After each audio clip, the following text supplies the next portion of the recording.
How's it going? It's your favorite Gortron. Pibble, wash my belly. Wash my belly. Clean my belly.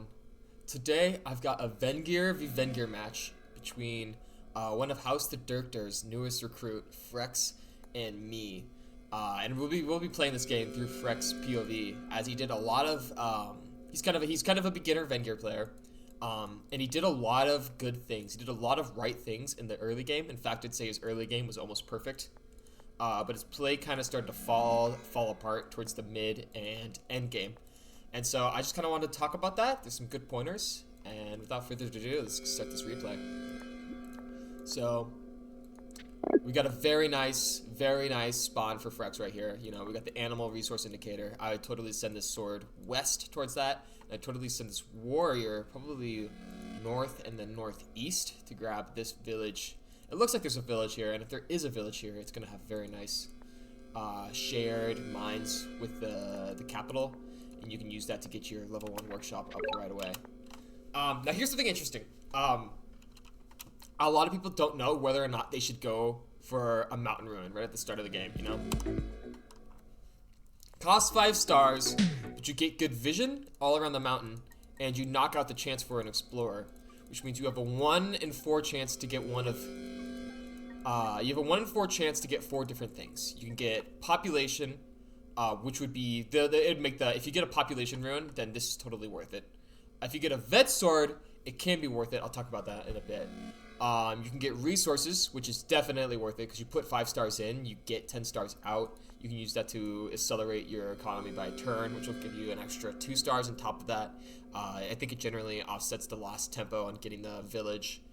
And then you can get a technology, and if it's like something like a mining technology, well then, yeah, you're golden, you know. You save 1 star.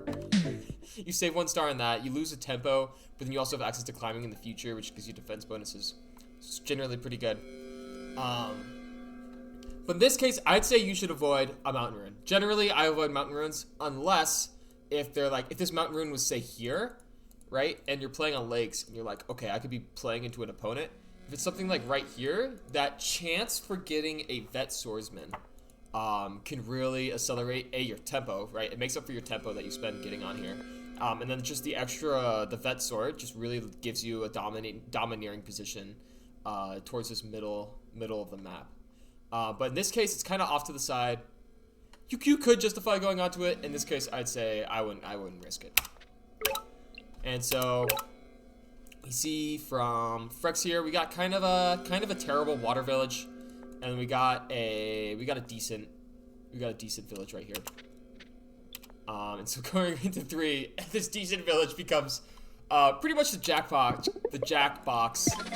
Jackpot, that's what I was looking for. It becomes like the jackpot. Fuck. This is a jackpot, you know. You got your level 3 forge plus a 4th mine, if I'm correct. It's 1, 2, 3, 4, 5, 6, 7, 8, 9, 10, 11, 12. That's already, I think that's a giant, because giants are 5, 6, 7, 8, 9, 10, 11. Yeah, giants cost 11 pop. So that's already a giant. Plus 1, plus an additional medal here, and a Park of Fortune. You get your 2nd giant right away. Just probably the best village you could hope for. Pretty much a spawn win position 99% of the time if you're Vengir. And he goes for an interesting explorer here.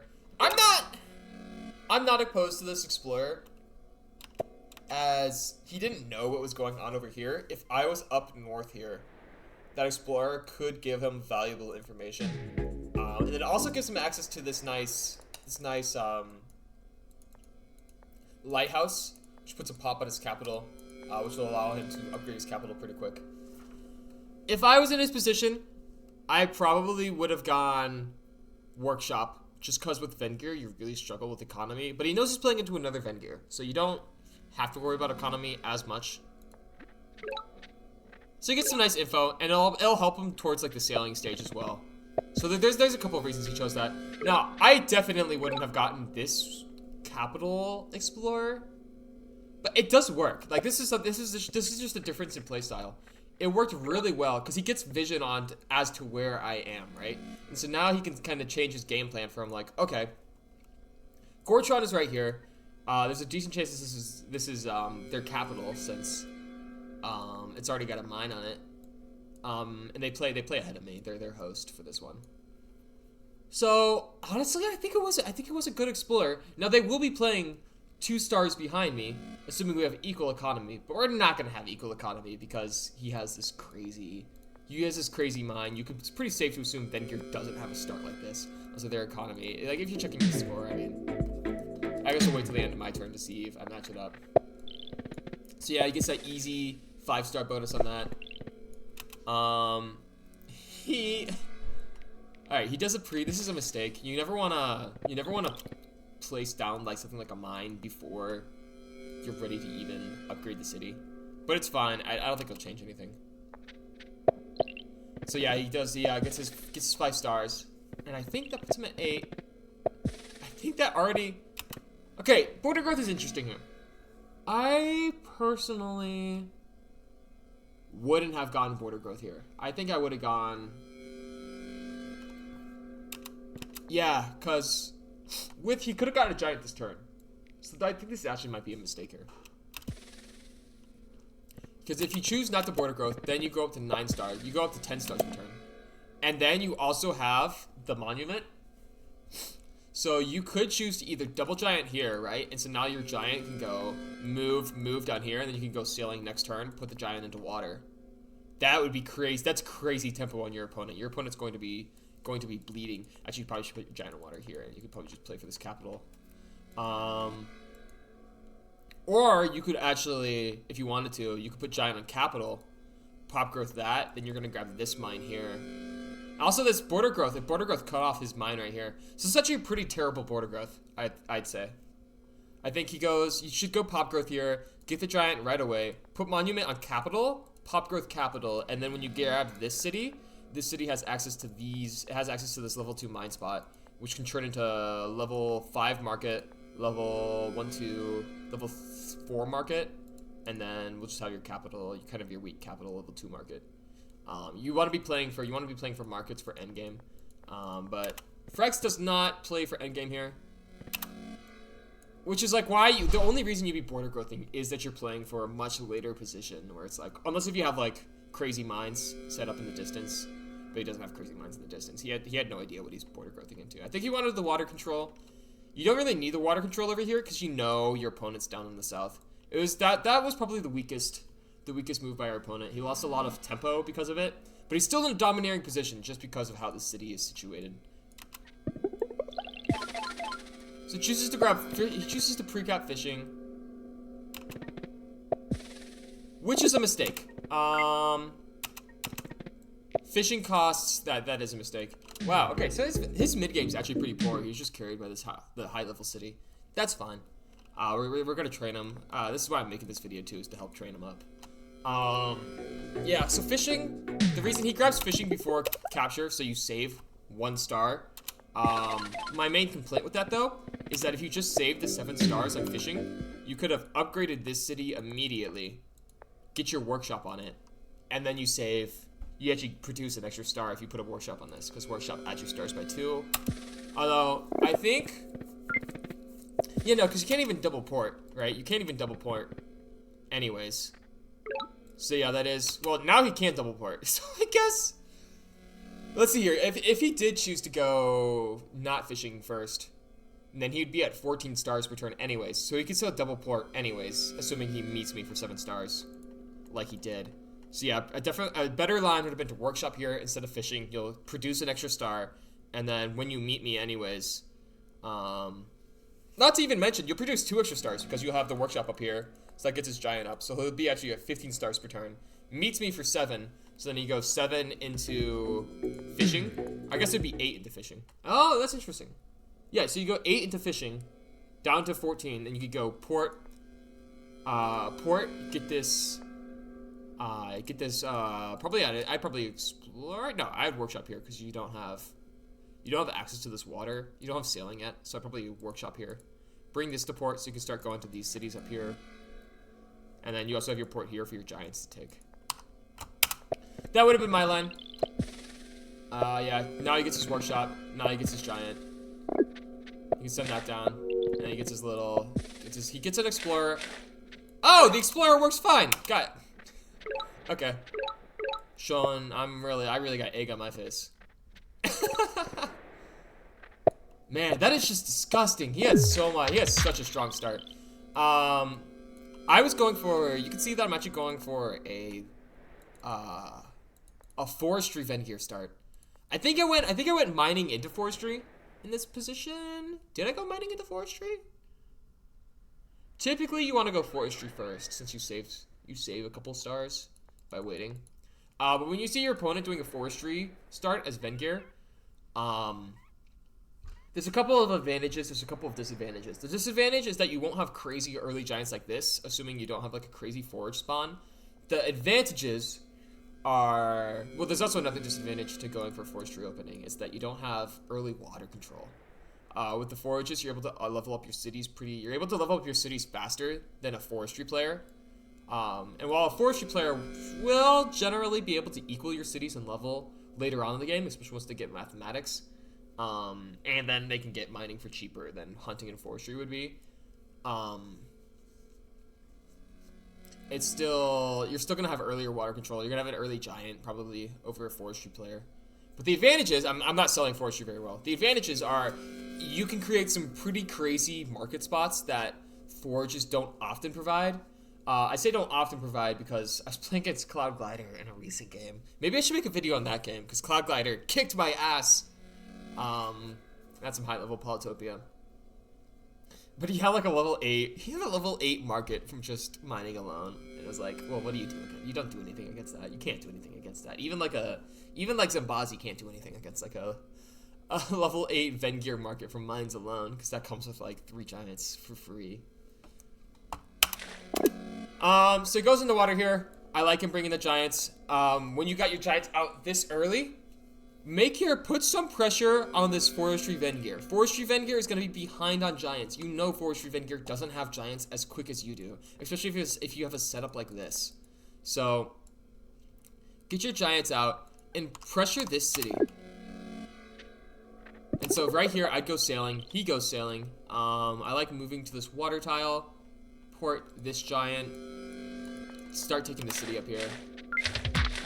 And I am in a terrible position, me being the pink Vengir. Frex is in an amazing position. He's probably producing a bit more stars than me, because it looks like if this is capital, then it's probably 1, 2. You know your opponent has 3 cities right here. 4 cities versus your 4 cities. You have 2 giants in your cities. You're not seeing any giants from your opponent yet. Especially due to the score discrepancy. He's got over 1,200 score on me, so you know he's definitely producing 4 or 5 stars more than me. Already has easy access to sailing, so you can get these center cities up here. It's going to be a very, very difficult game for me, just from like... It's going to be a very difficult game for Pink Vengir. Pink Vengir does have some nice giant potential up here, and they do have some nice giant potential down here if they use a monument.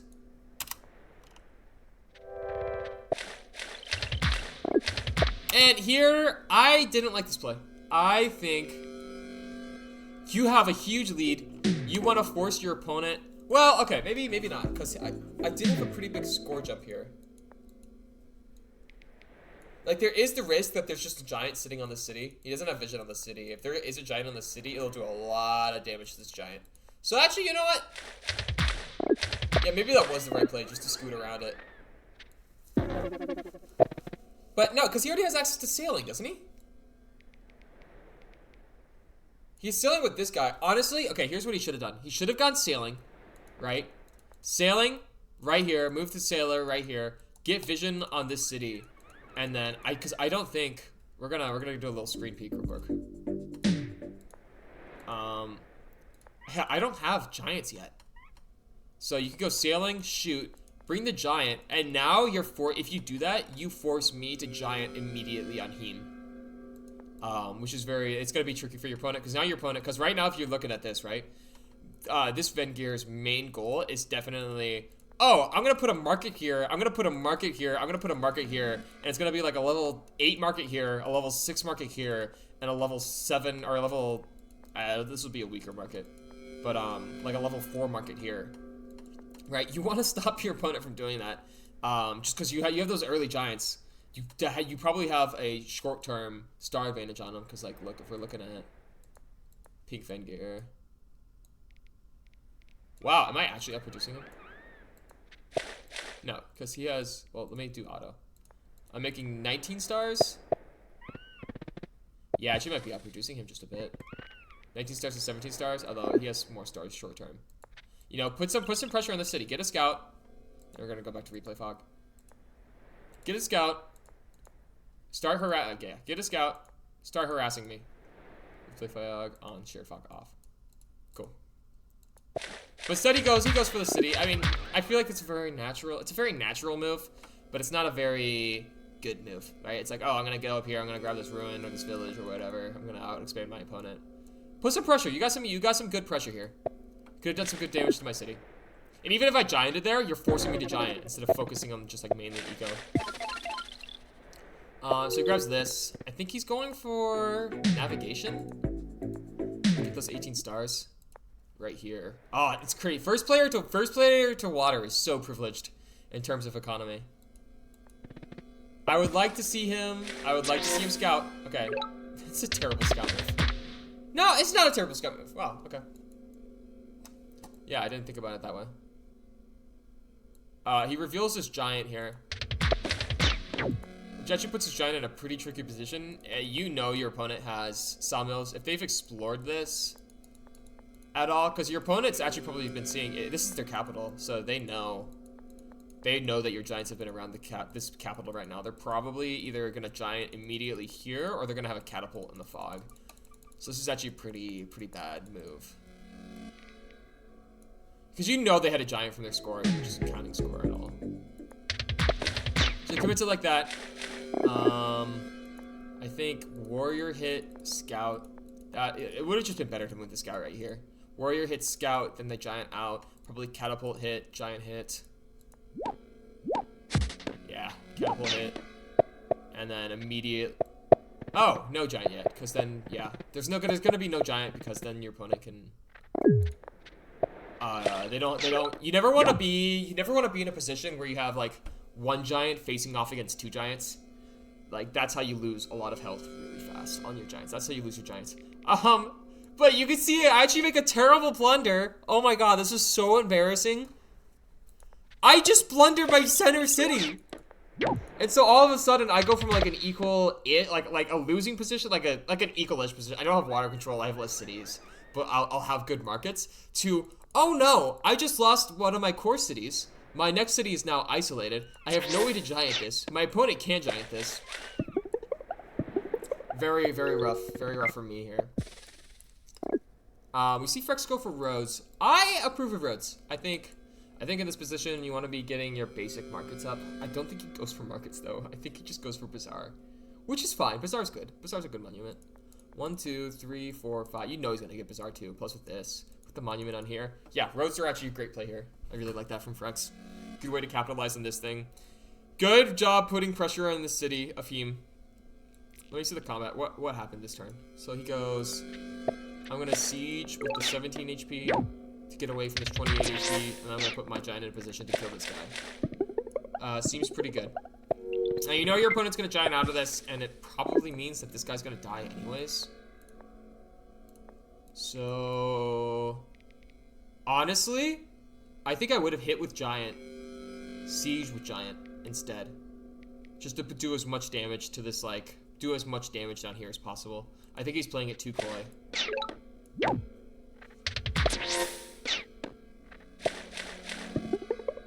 Maybe that's just me.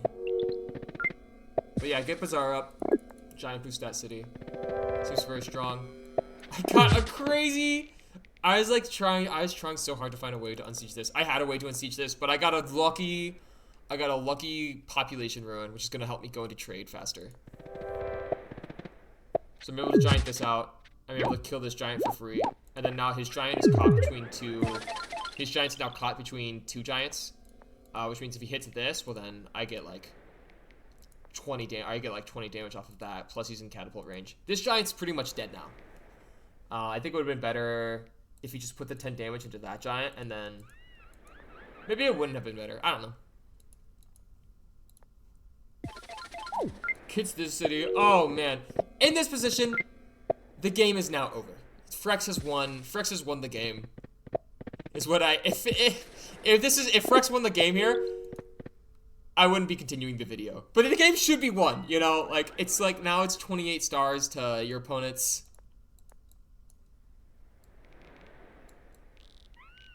23. And it's like, it's 1, 2, 3, 4 cities to...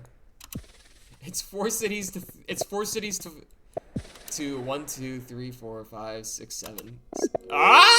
7 cities. Don't mind that. I like him getting his economy up. I'm fine with him killing the giant here. I mean, you know there's a catapult in the fog, so you're gonna force that catapult out. But this giant's still super dead. And so now in this position, how do you close this game? I think step 1 is going to be, like, you do have to just to accept the fact that this giant's dead, right? Your opponent's gonna send the catapult back. They're gonna train a sword, and you get catapult hit. If you attack the sword, they'll just train another sword. And then they'll go probably catapult hit, sword hit, kill it. This giant's dead, which is rough. You lose 2 giants, so you lost his early 2 giants over here. But he's still got a huge star advantage, and he's able to just rip this city for free. I suppose he has to defend the city. It probably should be his #1 goal. And I think scouts alone should do it. Just get like 5 scouts, ping this guy to death, train a sword every turn.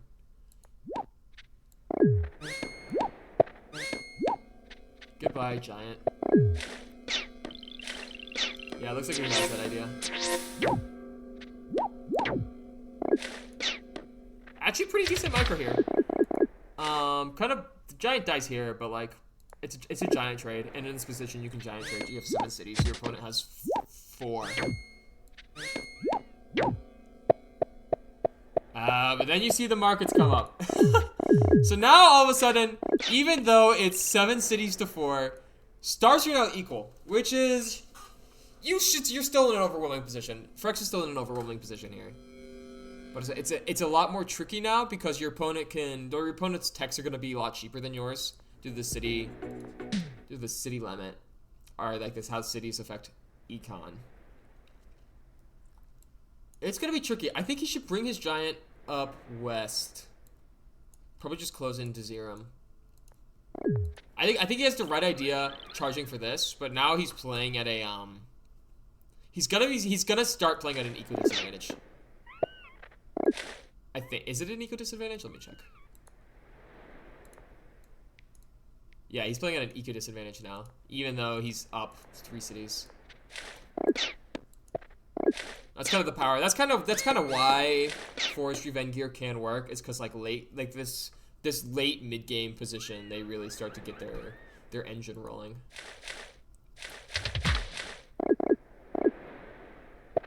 And I like what he's doing here. He's training kind of a reserve army, so he can still get some. He can still keep training training scouts. Maybe he should think about ramming. Oh, he's gotta kill all these giants, yeah. This is a huge blunder by your dearest Scorchon here. Training a market on this city. This is a doomed city. I was still thinking I could save this city. I could not save the city. Frex actually has really good micro here. Where he sieges the city. I think he kills the giant. No, he doesn't kill the giant. But in this position, there's really no way that the city's ice. This is like where like it being an isolated city really comes into play. There's no way I can like unsiege it in a manner in which I can trade another unit in it. And so I just end up wasting. I end up giving him a market for free to an opponent who doesn't have markets, which is kind of a huge deal. It's like giving your opponent an extra city worth of econ. So I guess the city, there's nothing I can do about it. I have nothing I can do over here, but I do have a huge eco advantage, so I'm able to go into navy. I think I was saving up stars for a couple turns. And so when you're dealing with an opponent trying to break out a navy, you're in this position. They have a star advantage. So the biggest threat with an opponent with a star advantage, but not a unit advantage, going into navy is bombers and giants. Giants are going to be the ones destroying your scouts, but like Yeah, Giants kind of hard counter scouts if like the scouts don't have priority on attack.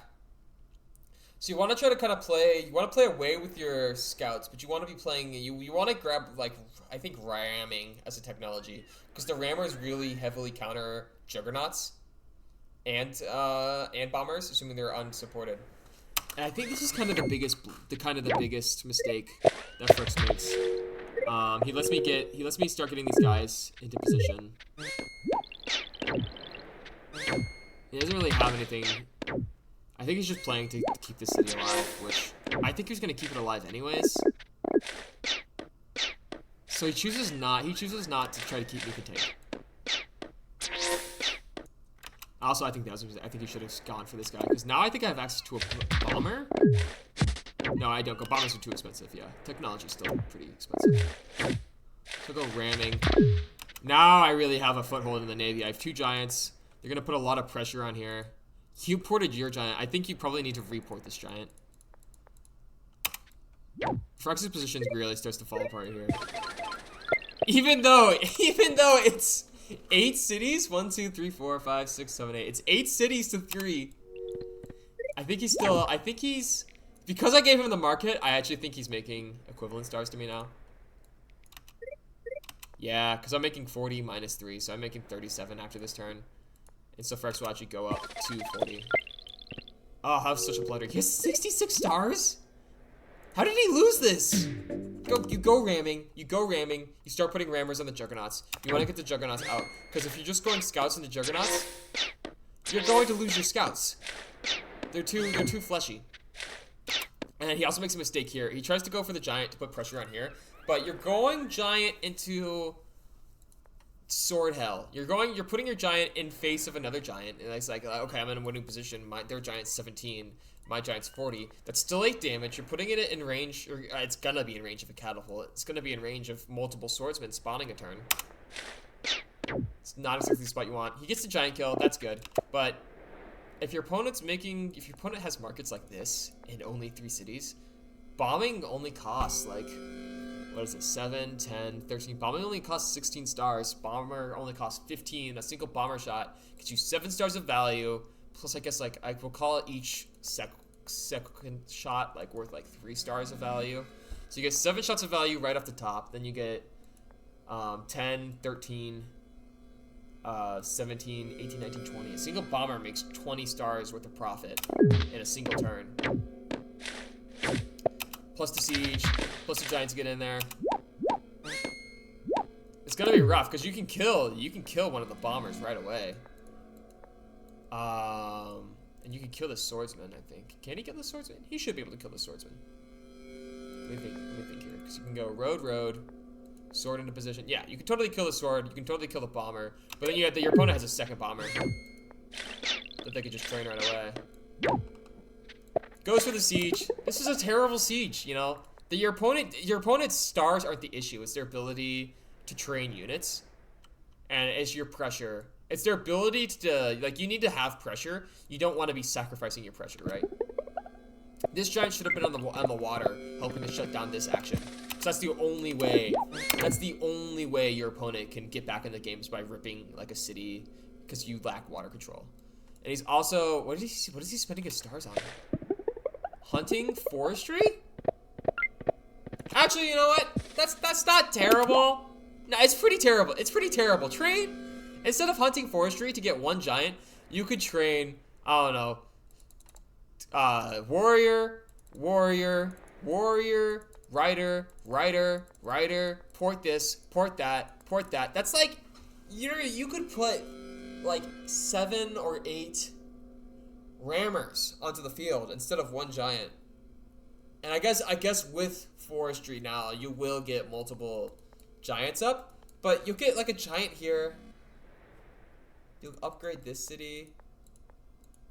It's not worth. Forestry was terrible. Okay, that's actually probably where he lost the games, when he went forestry. Because he could have unsieged this city. He could have trained 7 units to get rammers everywhere. That's probably his biggest mistake. Frex, if you're watching the video, that's where he messed up. Also probably put Spark Mystery on the channel. I think I land. What vision did I have here? This is just so, it's so free. Because now you have bomber shot, could take out 1, 2, 3, 4. That's so much value. Second bomber shot takes out both scouts. I probably double sword here. I don't know, we'll keep playing it from Frex's perspective. Damn! Damn! Okay, yeah, that's that city. Lost now. I mean, there's already he could have unsieged it. I don't know why he didn't unsiege. That was just absurd.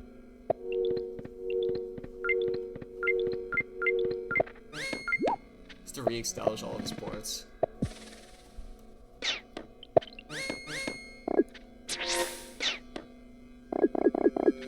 He starts training some units, but it's a little... The turn to be training units was last turn, because now imagine on this turn, he had 7 rammers instead. Like, he spent all his money to get 7 rammers. Well, now he can completely devour this giant if it went into port. He can start really putting pressure on the bus, you know, he can bring his giant back into position. But instead he spent all his money on a single... what did he spend all his money on this turn? He spent all his money on a single giant last turn. He upgrades that city, okay. Swordsman, Raft. How did he spend 40 stars? 32 stars. Oh, because he lost a lot. He lost all his money. Because he lacked port connections. That's another thing you could look out for is, like, if you're about to lose a city, make sure you, like, it might be worthwhile. Especially in this situation. Placed on a single road, that 3 stars would have saved him. 1, 2, 3, goes neutral. Actually, it only would have saved him 1 star. It's not the biggest deal in the world, but... Terrible scout. The scout's just gonna get murdered. That 5 stars on the scout could have been trained for another warrior here, another warrior here, and you could port both of them. When you're trying to establish Navy control, because he lost his Navy control, when you're trying to establish Navy control, you want to establish it with rafts instead of scouts, because scouts can't defend themselves. Or you want to establish, ideally you'd establish them with rammers, because rammers actually take quite a bit of beating to get knocked down. But like you want to be putting rafts in the water, because rafts have the same defense, but you don't have like the same additional 5-star commitment. He's still playing for the South City, which if you can't get the city with the giant, you're not going to get it with swordsman. And now in this position, Frex is really in trouble. He doesn't have any Navy control. He could have ported that last turn, so he could have had like a... He really just should have gone ramming.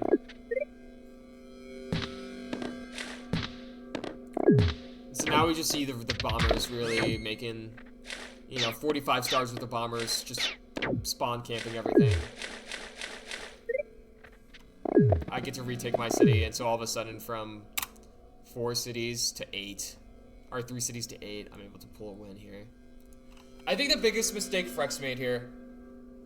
Okay, he made a couple mistakes in that early game. He could have gotten extra tempo on the giant, could have gotten that. There's some little optimizations there. That's not the biggest deal in the world. I think the biggest deal in the world was just his theory. I think literally going for this giant on Gorp killed him. What was it, turn 20? Yeah, going for this giant on Gorp. And it might seem like, oh, this isn't like this. You're making this whole video just to talk about this single turn on 21. But if you're playing high-level Polytopia, right? Like, I mean it. If you're playing against, like, Rats, or you're playing against Cloud Glider, or Maester Lamp, or Chris Krakens, or Funny, or any of, like, those top-level players, a turn like turn 21, you could have the perfect game. You could have the perfect game of Polytopia, and you make one mistake, and your opponent will just rip you to shreds. I'm not even that good of a player, right? Like, I'm like a low-tier, high-level player. And I'm just able to push in this soft spot in your skull because you made this one tiny mistake. Imagine what Cloud Glider or Maester Lamp would do to you. Like this is like, it is just such a big deal in Polytopia. Just little mistakes like this just add up. Also he spent all of his stars on the giant. Instead, he chooses to lose bust for... Even if he wasn't losing bust, right? He should have had a full turn of water reinforcements to retake water control. and then you go ramming. You get 4 rammers. 4 rammers completely shut down the spell. 4 rammers. It only takes 6 swordsmen, 6 rammers worth of damage to kill a giant at full HP.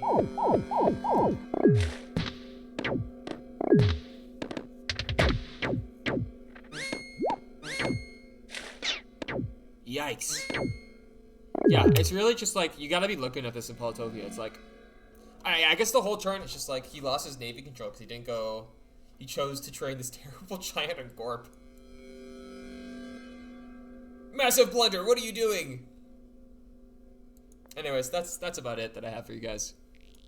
I hope you guys enjoyed this Vengir tutorial. What is happening with this market? Does it do that every turn? No, only when you're scrolling.